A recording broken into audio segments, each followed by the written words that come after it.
My biggest fear used to be being needed, or so I thought. I never wanted to be in a situation where I couldn't say no to people or put myself first, because it felt like being needed.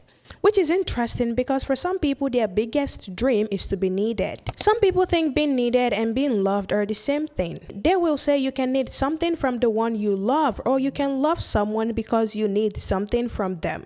The first argument is solid, but the second one isn't. Because if you love something only because you need it, what happens when you no longer need it? That love lives with the need. It was never really love, it was dependency wearing love's face. Need means something is required because it matters. Want simply is desire. And here is what happens to need. The moment something becomes too available or is no longer wanted, the need disappears. So maybe my fear of being needed was actually a facade, and what I really feared is being too available to the point where I am no longer wanted. Those are two different fears, and most people never really looked beneath the first one to find the second one. Being needed is not the same as being loved. Think of it this way: I need to find a K-drama because I love watching K-dramas. But I also need to find something to watch because I am bored. Same word, but completely different relationship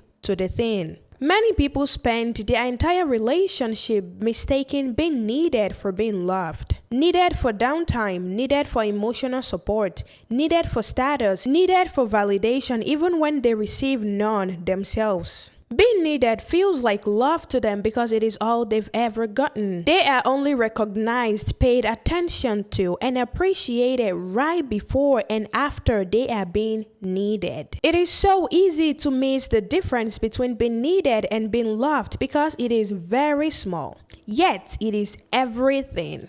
The difference is consideration. We need oxygen to breathe. That does not mean we love oxygen. How often do you think about the plants that contributed to the air you just inhaled? Exactly. The thing is, someone who loves you will always consider you. They may not necessarily put you above themselves, but they will never put you below themselves either. However, they may put you beside them just so they can consider you while considering their interests at the same time. They don't think about themselves and move on. They think about you. They consider you. They make assumptions about how their choices will land for you and how their decisions will affect you. That is consideration. That is what love looks like in practice. Someone who needs you won't consider you, but they will offer you something they think is even better.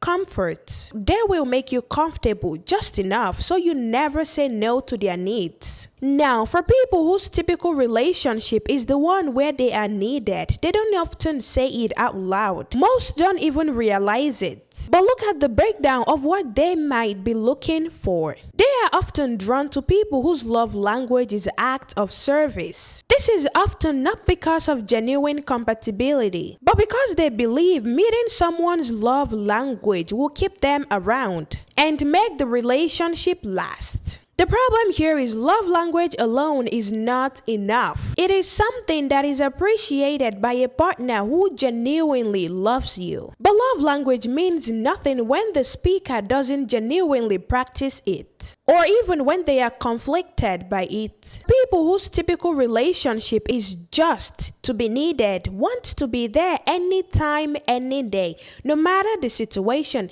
even though they are not 911. And if you ask them why, they will say it's because it makes them comfortable. That's the problem right there. Comfort. Being needed feels comfortable because it creates a false sense of safety. The thinking goes like this: if I am needed this badly, I will never be left. If I do everything they need from me, we will last for a very long time. However, most humans don't stay true to their needs. They stay true to something they desire. Needs can change and desire reveals choice. And what's worse is this: if you are only needed and not loved, you are probably not even their first option. You are the person they placed on hold, the one they call only when they are in need, or better yet, the one they only call when they are in distress. Now here is the question: how do you know whether you want to be loved or just needed. Ask yourself why you want to be needed. Because if you are being honest, the answer is usually this. You don't believe you can actually be loved without performing. You don't believe you are enough to be loved simply for existing, simply for being who you are. And the saddest part is most performances are never actually loved. They are only tolerated just enough to cut losses and for validation. You were taught that love has to be earned. Using you for example, look at your pets, your hobbies, the people you genuinely care about. They don't have to earn it. They don't have to perform.